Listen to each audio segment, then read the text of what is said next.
Ketika pagi hari, golden time itu sekitar jam-jam 5 begitu, atau jam sore juga Ya. terjadi sama jam-jam 5, 360 derajat pegunungan di area Malang itu kelihatan semua. Kelihatan Ya, jadi Betul. kayak dari wisata Malang Dreamland itu sendiri Iya, ya Mas betul. ya. Jadi kalau misal dari sisi timur itu nanti bisa ngelihat Semerunya langsung tuh. Kayak beberapa hari ini sih kita lagi cerah banget ya Mas ya. Lagi cerah. Jadi Semerunya kelihatan, terus juga kadang yang Arjuno, terus Arjuno Welirang, terus Butak itu pegunungan Putri Tidur juga. Putri Tidur kelihatan. Itu kelihatan. Kelihatan semua ya Mas Yes, ya. kelihatan. Kita kan lebih ke unique sellingnya itu kan di dalam tempat wisata nih yang mungkin bisa dibilang jarang banget ya Mas ya. Kayak kok ada nih investasi properti dalam kawasan wisata. Nah, itu sih yang kita ambil lah konsepnya di situ. Di kita ada beberapa orang yang millennials dan Gen Z sudah beli sih, Mbak. Dan itu yang cukup unik, saya cukup surprise ya. Kok ternyata ketika saya cek, karena kan memang namanya pembelian properti harus menyertakan KTP ya, KTP dan KK seperti itu, kartu keluarga. Saya cek kelahirannya juga rata-rata 90-an, 90, ada yang 2000 mungkin. Nah, ternyata Gen Z sekarang atau milenial sudah punya cukup sudah cukup capable untuk berinvestasi aset properti yang nilainya ratusan juta seperti itu. Makanya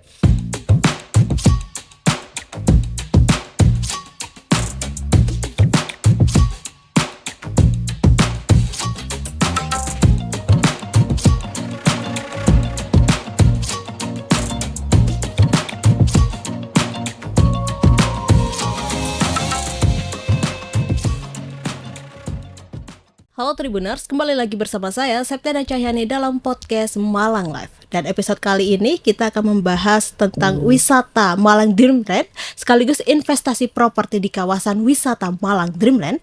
Telah hadir di studio Tribun Jatuh Network yaitu Mas Rian dan Mas Rendra. Assalamualaikum warahmatullahi wabarakatuh Mas. Waalaikumsalam warahmatullahi wabarakatuh, Mbak Eka. Sehat ya Mas ya? Alhamdulillah. Siap. Oke, mungkin bisa disapa dulu Mas Tribuners yang ada di rumah.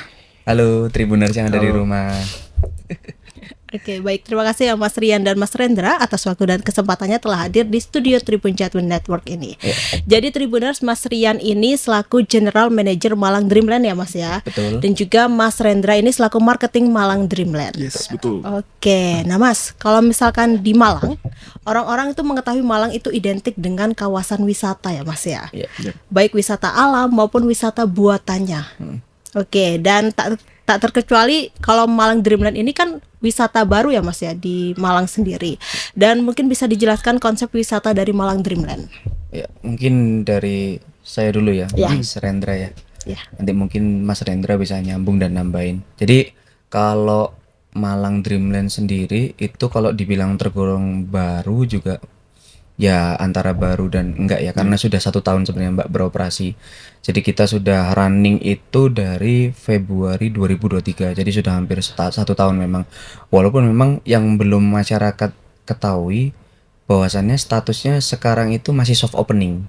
Masih soft opening. Masih soft opening. Kita itu sebenarnya belum pernah peresmian acara grand opening. Cuman karena sudah terlanjur diketahui oleh masyarakat dulu, terlanjur bahasanya mungkin kalau sekarang viral ya. Terlanjur viral oleh masyarakat, dan bukan cuma dari Malang ya, tapi juga dari Luar Malang. Surabaya, Sidoarjo gitu. Akhirnya kita makanya rame seperti itu. Padahal sebenarnya kita baru soft opening Soft statusnya. opening. Berarti kalau grand openingnya kira-kira kapan? Itu nanti grand opening kita targetkan sementara kemungkinan di tahun ini, cuma nanti pastinya kapan nanti kita akan infokan di sosial media kita kayak gitu. Karena masih surprise lah Mas. Surprise ya, Mas ya. Supaya enggak di spoiler dulu begitu kan, makanya kita nanti akan publish di sosial media. Oke. Kalau secara konsep sendiri kita sebenarnya mempertahankan konsep wisata alam dengan view pegunungan Semeru dan juga Bromo.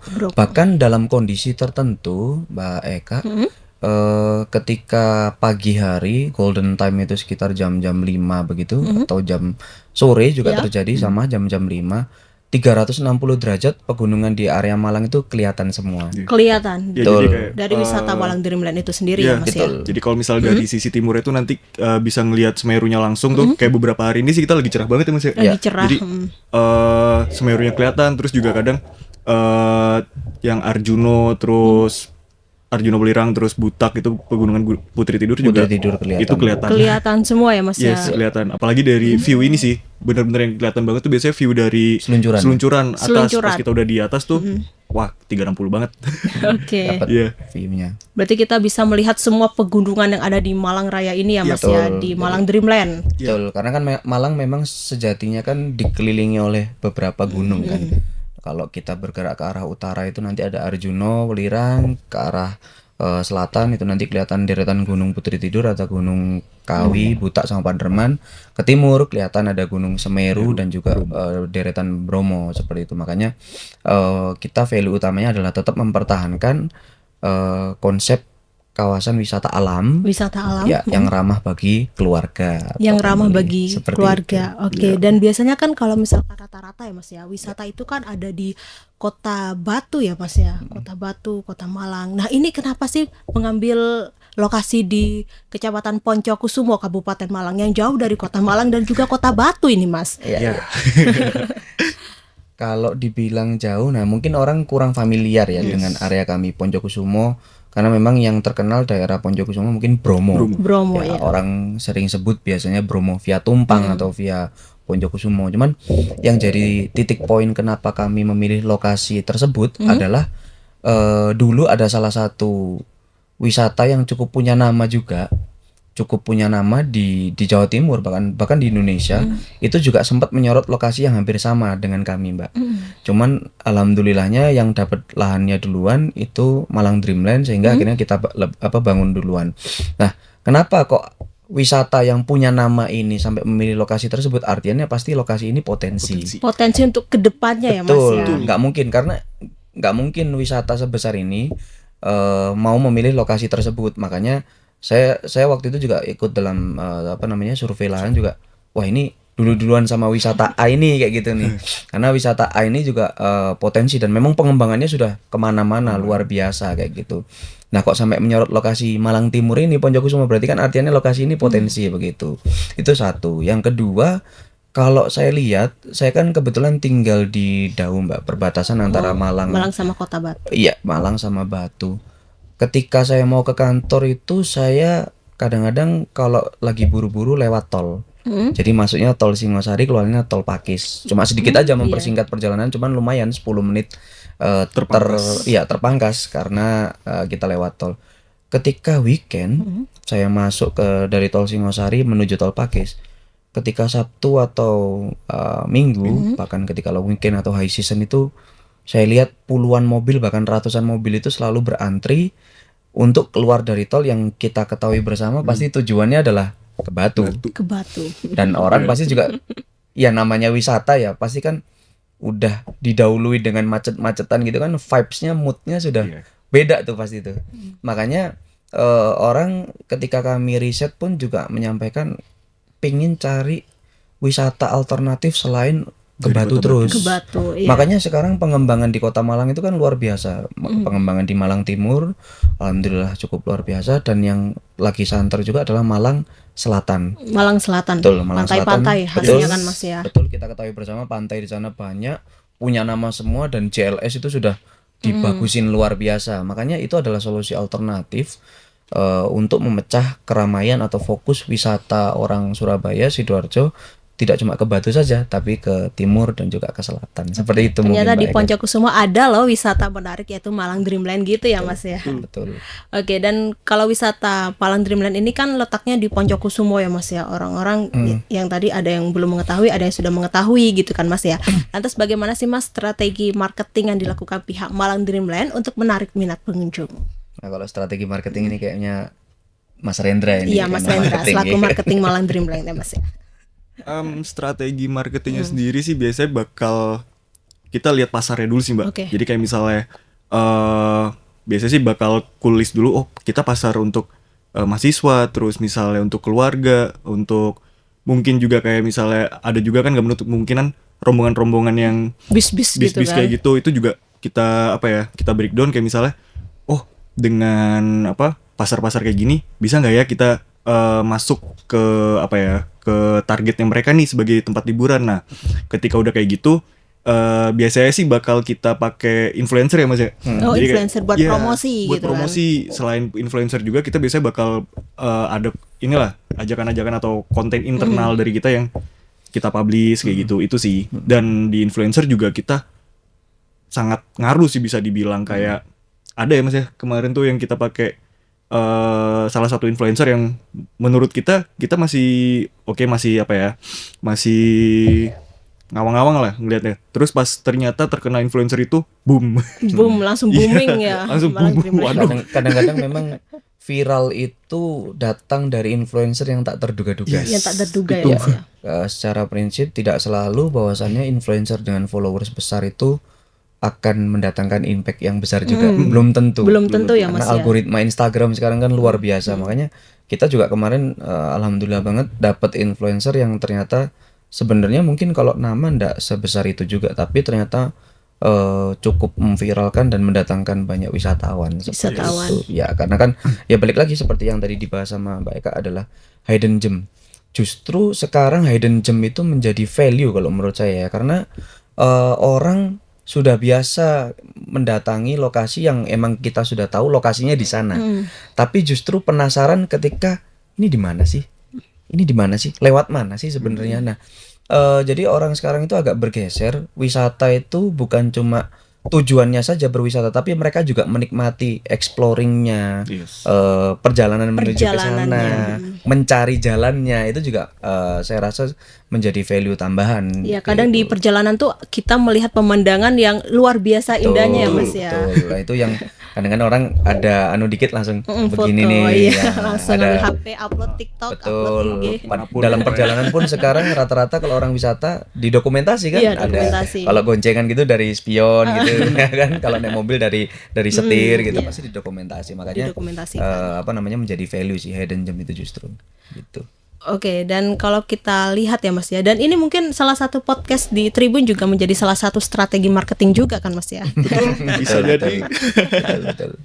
Oke, dan Mas kalau misalkan spot wahana yang menarik, yang paling hits di Malang Dreamland itu apa kira-kira?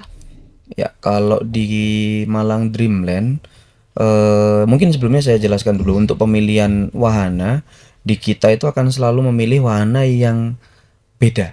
Oh, Karena kita punya prinsip begini, sedikit lebih beda lebih baik daripada sedikit lebih baik. Jadi sedikit lebih beda, walaupun perbedaannya hanya sedikit saja, lebih baik daripada sedikit lebih baik. Maksudnya seperti apa?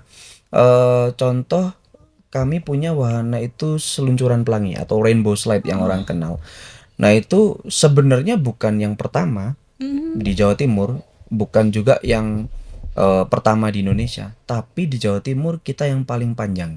Paling panjang. Ya, Yes. karena lintasannya 130 meter. 130 meter. Betul, 130 meter dan lokasinya tinggi banget. Itu berarti tertinggi di Betul, Jawa Timur. lokasi tertinggi di Jawa Timur Wow. seluncurannya. Jadi waktu itu juga pembangunannya, mobilisasi dan demobilisasinya juga cukup sulit. Ada beberapa challenge atau tantangan. Tantangannya apa kira-kira Mas? Yang jelas Medan ya. Medan itu Medannya itu menjadi tantangan karena harus pakai alat berat dan segala macam.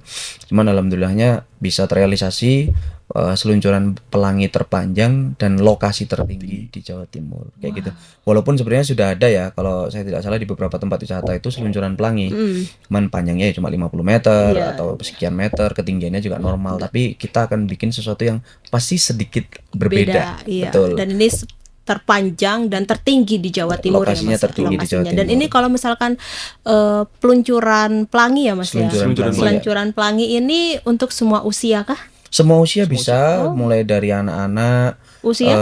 Anak-anak usia paling ideal itu minim 10 tahun. Oh, 10 tahun. 10 tahun. Kalau di bawah itu bisa, cuman harus didampingi oleh orang tua. Oh, ada pendampingan dari orang Betul, tua ada ya. pendampingan dari orang tua supaya Atau ada pendampingan dari tim Malang Dreamland sendiri? bisa. Jadi itu juga jadi salah satu value tim Malang Dreamland, memberikan atau bersedia memberikan servis terbaik buat wisatawan, bahkan untuk memangku anaknya. Karena kadang gini Mbak Eka, yang unik adalah ketika mau naik seluncuran yang lebih banyak takut itu justru orang dewasa. Orang dewasa ya Mas ya. Iya, Kok yang bisa unik. itu ya? Nah, yang anak-anak malah rasanya kalau saya lihat nggak Seneng punya gitu ya takut. Mas Malah ya. lebih seneng lagi, Lebih jadi kayak, seneng lagi ya Mas ya. Aku mau itu biasa ada tuh kayak Iya. momen-momennya mereka ngerengek dulu, waduh, tapi orang tuanya yang Takut. takut Takut, itu iya, gimana iya. kan? Ya itu akhirnya dari kita dari tim Malang Dreamland kita Yang- memberikan servis yang terbaik itu ya kita juga siap kok untuk Iya, mangku gitu. Ya, kita ya Itu sih, apa tim mendampingi internal lah. kita yang Mendampingi ya, Mas, ya. mangku anak kecilnya sampai turun ke bawah, nanti kita antar ke orang tuanya lagi. Iya. Operator-operator itu sering sekali melakukan seperti itu.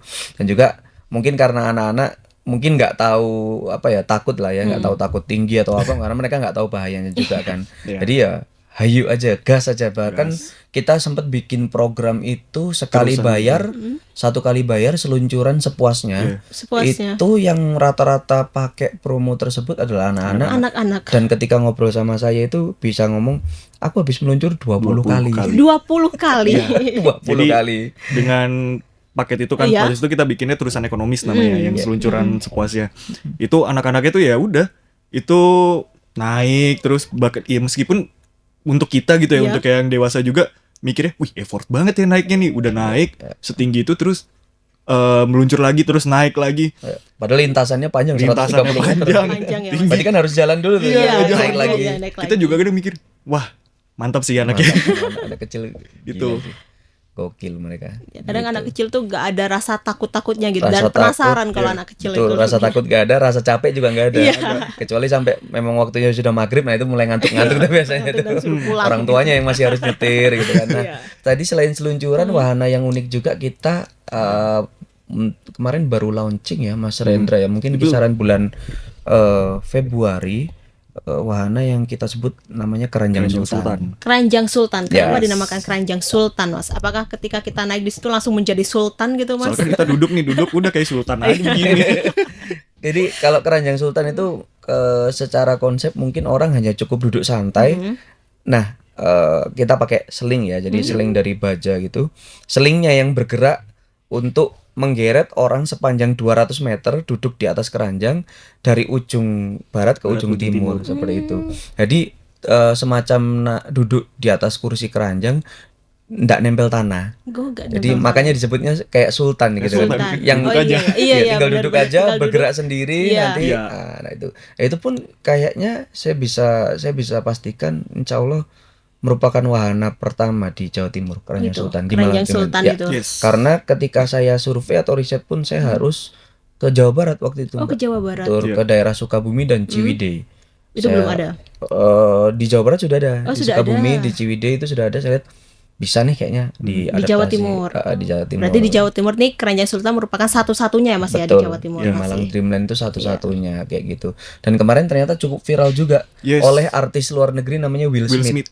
Jadi Will Smith itu ngelihat konten dari Yang wisata di yang di Sukabumi. Ciwidey, yang di Sukabumi Yang ya. di Sukabumi. Yang Keranjang Sultannya di atas apa Air. namanya sungai di Sungai atas gitu. air itu Will Smith suka ternyata kayak itu. Makanya semakin viral wahana Keranjang Sultan itu. Keranjang Sultan. Gitu. Yes. Nah, tadi wahananya kan ada seluncuran pelangi ya, Mas ya. Terus ada Keranjang Sultan. Selain itu ada apa lagi, Mas? Di kita ada beberapa wahana lain kayak Ada ATV, ya. terus juga kita juga ada skuter elektrik. Terus habis itu ada kalau kita mau nyantai-nyantai nih, kita bisa di ayunan raksasa itu. Oh, ada ayunan raksasa. Untuk foto-foto. Untuk foto-foto itu ya, Mas sih. ya. Ya, kayak Tempat glamping gitu ada ya? Kalau itu masuk ke penginapan kita di Oh, glamping. penginapan. Iya. Oke, iya. Untuk tiket masuknya itu berbeda-beda gak sih, Mas? Kalau tiket masuk sih beda-beda, Mbak. Jadi untuk weekday-nya sendiri kita itu tiket masuknya di 5.000. Terus kalau untuk weekend sama hari libur kita di 10.000. 10.000. Berarti harganya ini murah banget ya, Mas Iya. ya, dan cocok untuk Murah wisata parah. keluarga, wisata sekolah anak-anak gitu ya, Mas ya. Betul. Nah, tapi kalau misalkan untuk harga tiket kan tadi 5.000. Nah, untuk masuk ke wahananya itu bayar lagi atau gimana? Yes, bayar lagi sih, Mbak. Bayar Kalau lagi. ke wahana kayak misalnya di Keranjang Sultan nih, kita weekday-nya itu 30 ya, Mas ya. Terus untuk weekend-nya 35.000. 35.000. Iya. Kalau seluncuran pelangi? Kalau seluncuran pelangi nih weekday-nya 20, terus kalau weekend 25. Terus juga kalau di seluncuran pelangi ini juga kita ada ini sih, ada kayak apa ya, paketannya gitu, kayak misalnya turun berdua sama turun bertiga, itu juga ada. Oke. Nah, untuk saat ini ada promo-promo menarik gak sih, Mas? Untuk saat ini promo yang kita adakan Cuman ada tiket paket ya. bundling ya? Paket. Tiketnya Iya. bundling. Jadi tiket bundling untuk beberapa wahana itu nanti harganya jatuhnya lebih murah Lebih gitu. murah. Kalau kita beli paket ya Ya, Mas ya. daripada beli satuan, mending langsung 4 wahana nanti harganya sekian kayak Sekian gitu. gitu. Jadi lebih ekonomis lah daripada beli wahana satuan kayak gitu. Oke, dan apa sih yang membuat Malang Dreamland ini menonjol dari taman hiburan lainnya di Indonesia? Kalau yang membuat menonjol mungkin tadi ya yang sudah saya sampaikan ke Mbak Eka ya. Jadi wahana di Malang Dreamland itu akan selalu ada yang ikonik dan saya sampaikan tadi sedikit lebih beda, lebih baik daripada sedikit lebih baik. Jadi kita akan bikin wahana yang akan selalu unik. Contoh seluncuran pelangi mungkin umum tapi akan ada Punya value embel-embelnya, sendiri. punya value-nya yaitu 130 meter kayak gitu. Lalu yang beda juga adalah Keranjang Sultan. Jadi kita akan bikin wahana-wahana yang akan selalu beda dan nggak umum pada tempat wisata umumnya sih kayak gitu sih, Berarti Mbak. mencari yang keunikan tersendiri ya Mas ya, wahana Yes, itu ya Mas ya, betul, yang belum keunikan. ada di Jawa Timur. Dan tetap tidak melanggar konsep wisata alamnya Wisata alamnya, gitu. iya. Karena kan kita mau bikin sesuatu yang unik tapi bikin gedung besar gitu ya, itu sudah udah. nyalahi aturan wisata alam seperti itu. Cuman kita akan tetap menyesuaikan dengan konsep utama kita adalah wisata alam. Wisata alam. Begitu. Berarti tujuannya adalah satu wisata alam ya Mas ya. Ya. Yep. Nah, kalau untuk goals apa yang harus dicapai Dreamland di tahun ini? Oke, goals atau tujuan yang harus dicapai di tahun ini dari Malang Dreamland sendiri sih sebenarnya kalau dari kami mewakili manajemen pengennya ada acara grand opening Mbak ya. Nanti akan seperti apa konsepnya dan akan mengundang siapa saja itu mungkin Oke. akan kita infokan Nah, di ini bikin sosial penasaran media. Tribuners ini. Harus dong. Karena tadi sudah saya sampaikan juga bahwasannya kita sekarang statusnya masih soft opening. Soft opening. Jadi kita mau bikin ada semacam peresmian grand opening bahwasannya Malang Dreamland is ready to go public. Gitu benar-benar sudah waktunya untuk go public, lebih besar lagi, lebih viral lagi dan juga lebih profesional lagi seperti itu. Lebih Profesional lagi. melayani dengan servis yang sempurna. Oke, dan bagaimana sih Mas rencana pengembangan atau ekspansi Malang Dreamland di masa depan? Kalau di masa depan, jadi namanya tempat wisata itu kan kita nggak bisa berbicara 3, 5 bahkan 10 tahun ke depan seperti beberapa tempat wisata yang kita ketahui Iya Mas. sudah bertahan sekitar ya 15 tahun 20 tahun seperti itu. Otomatis jelas nanti akan ada Malang Dreamland 1, Malang Dreamland 2, Malang Dreamland 3 mungkin nantinya. Dan mungkin yang dari yang Malang Dreamland 1 sendiri ini pun Bisa yang lebih berkembang awalnya lagi. betul, yang awalnya sekarang 3,5 hektar bisa jadi nanti lebih Lebih luas lagi luas ya, Mas? lagi. Lebih luas dari itu. Dan memang sudah ada perencanaan akan lebih lebar lagi, lebih luas lagi dan akan menambahkan wahana-wahana yang lebih unik lagi kayak gitu. Oke. Nah, tadi kan sudah berbicara tentang wisata ya Mas ya. Nah, selain jadi tempat wisata, ini katanya kawasan Malang Dreamland ini juga dijadikan tempat investasi properti, betul nggak sih Mas? Betul, Betul. betul. Nah, properti yang seperti apa Mas yang ada di Malang Dreamland sendiri? Iya. Marketing mungkin. Mas Rendra. Oke. Kalau ini sih biasanya kita mempunyai tagline-nya di apa? Properti ini punya investasi di dalam kawasan wisata. Itu kan kayak sesuatu yang unique selling kan. Ibaratnya kayak mungkin kita udah terbiasa dengan properti-properti yang mungkin bisa kita bilang konvensional kayak misalnya perumahan atau apa, sedangkan Kos-kosan. kita ini ya kos-kosan kayak gitu tuh. Nah, sedangkan kita kan lebih ke unique sellingnya itu kan di dalam tempat wisata nih yang mungkin bisa dibilang jarang banget ya Mas ya. Kayak kok ada nih investasi properti dalam kawasan wisata. Nah, itu sih yang kita ambil lah konsepnya di situ. Terus Oke. mungkin itu sih. Oke, dan masyarakat luas ini kan mengenal Malang Dreamland ini masih sebagai tempat wisata ya Mas ya, bukan sebagai tempat investasi properti. Dan Yes. bagaimana cara tim Malang Dreamland ini untuk memperkenalkan bahwa Malang Dreamland ini tidak hanya diperuntukkan untuk wisata aja, melainkan bisa loh bisnis properti di sini. Oke. Kalau di kita biasanya kalau untuk properti untuk apa namanya bahasanya promosi untuk investasi propertinya kita pakai iklan yang jelas. Kita ngiklan di Meta Ads atau Facebook sama Google Ads kayak gitu. Dan yang sekarang sedang gencar dilakukan adalah kita apa namanya selling on the stage, Mbak Eka. Jadi kadang kan kita lihat wisatawan yang sudah menginap di glamping kita itu puas. Nah, kita sampaikan bahwasannya ini ada pemiliknya loh Pak, ini bisa dimiliki secara pribadi begitu. Dan rata-rata juga kaget, oh bisa Mas, saya kalau mau sih boleh dong ada 4 unit nggak? Nah itu padahal glampingnya sendiri sudah sold out. Sold out. Glampingnya sendiri sudah sold out Glamping ya, Mas? sendiri sudah sold out. Padahal itu ketika saya ngobrol terutama pada high season kemarin karena saya standby di lapangan, saya ngobrol sama wisatawan itu, walah Mas, tahu gitu kalau tahu dari dulu saya mau beli 4, saya mau beli 5 yaitu. Makanya ada bahasa bahwasanya investasi it's all about momentum. Ini adalah berbicara mengenai momentum. Kelewatan momentum sedikit saja kita sudah terlambat dan ada ada nilai yang berkurang dari investasinya begitu karena terlambat. Nah, kalau di Malang Dreamland sendiri ada 4 tipe investasi. Yang pertama adalah glamping. Glamping itu Ya, glamping. Lalu ada cabin. cabin. Ya, produk investasi premium kita, cabin. Lalu ada investasi villa dan juga kebun Ada jeruk. kebun juga. Ada kebun Yes, ada jeruk. kebun jeruknya, Mbak. Yang itu nantinya bisa dijadikan wisata petik buah. Oh, pasti. Nah, jadi wahana lagi kan, Pak. Iya. Saya nyebut nih next wahananya apa nih kan? Spill dikit deh. Ya, spill dikit gak apa-apa.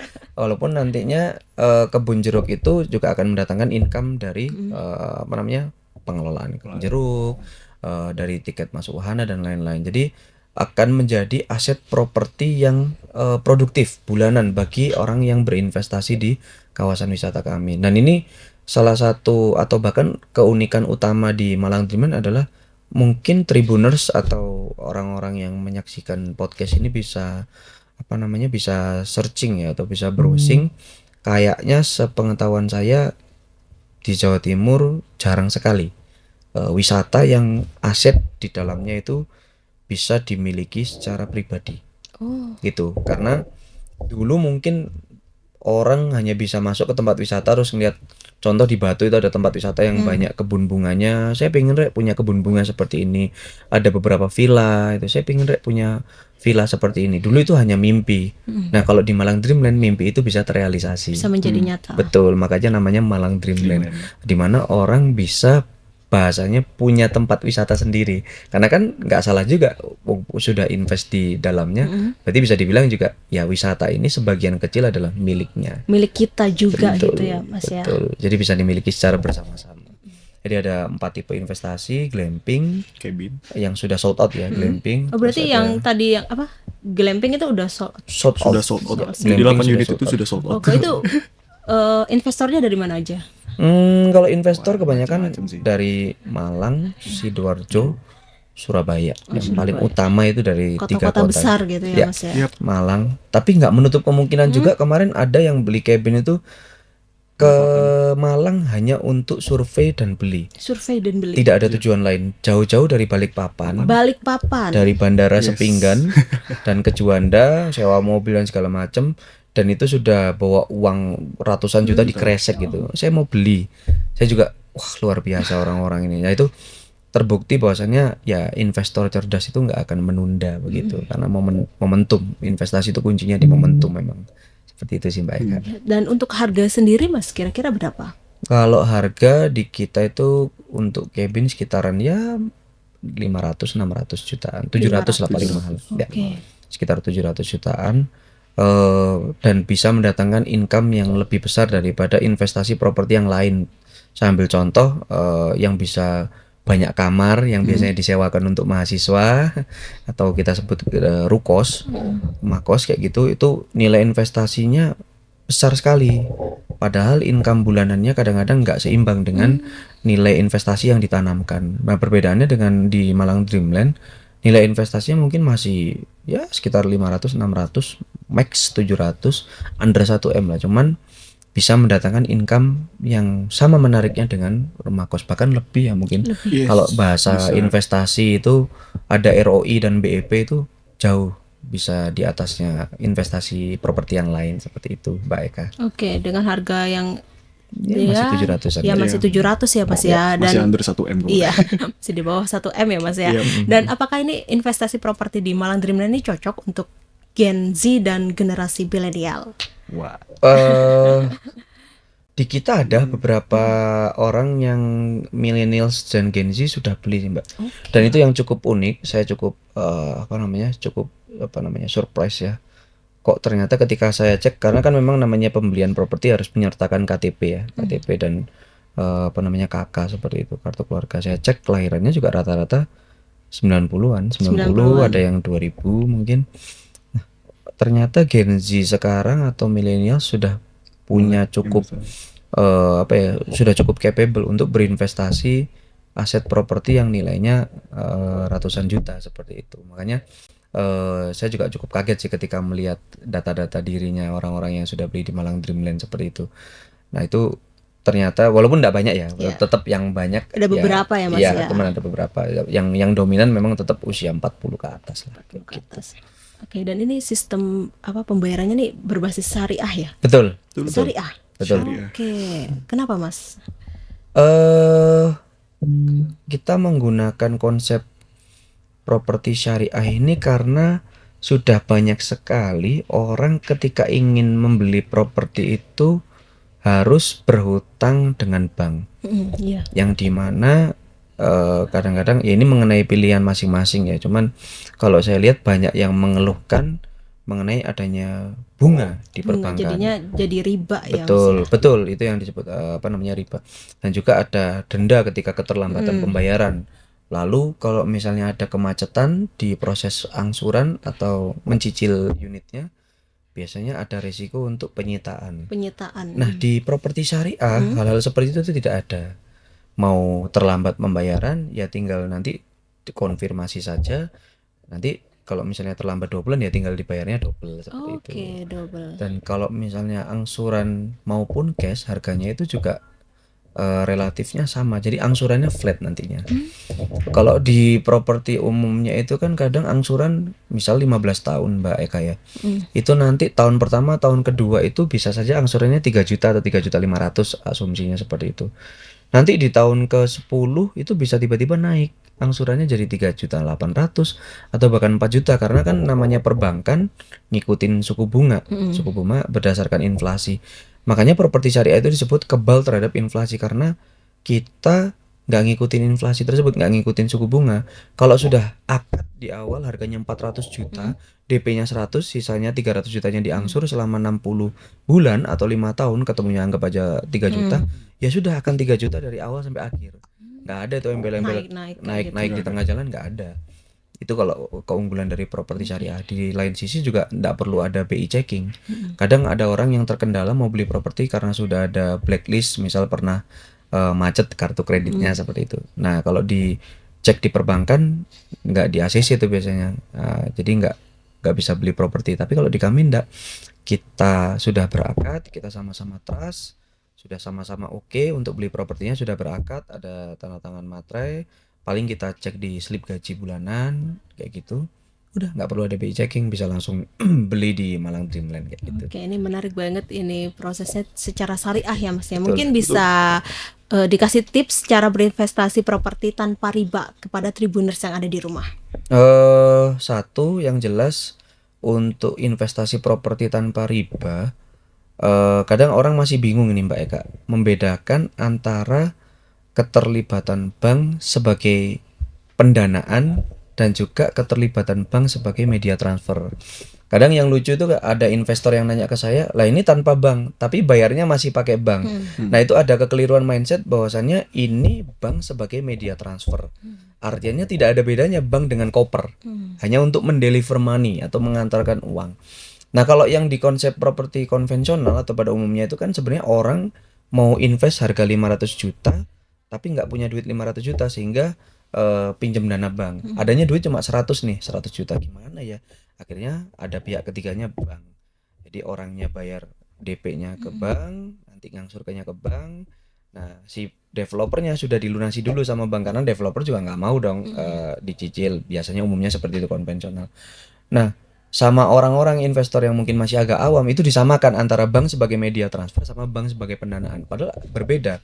Kita untuk pembayaran tetap memakai bank, iya. Sebagai media transfer, jelas. Kita pasti punya rekening, nggak mungkin dong seperti zaman dulu pakai barter atau iya sistem barter koin. atau kita datang Nggak mungkin sih. bawa berkoper-koper uang juga nggak mungkin seperti itu. Itu Cuman riskan yang juga. jelas kita nggak ada peminjaman dana ke bank. Orang nggak perlu minjem, ngangsurnya langsung ke kami. boleh seperti itu. Semisal, oke, harga unit cabin contoh itu 700 juta. Orang masih punya duit sekitar 150-200. Oke, kita bisa discuss. Ada sistem namanya verifikasi dan wawancara di mana oke kalau misalnya DP-nya 200, kesanggupan angsuran bulanannya berapa? Nantinya jadinya ketemunya berapa bulan? Itu bisa didiskus kalau di properti syariah. Pembayarannya pun ya tetap pakai bank, tapi sebagai media transfer doang. Nggak mungkin nggak pakai bank sama sekali ya. Masa mau bawa kresek Iya, seperti kan. itu? Ya ada sih beberapa yang pakai uang cash juga kan.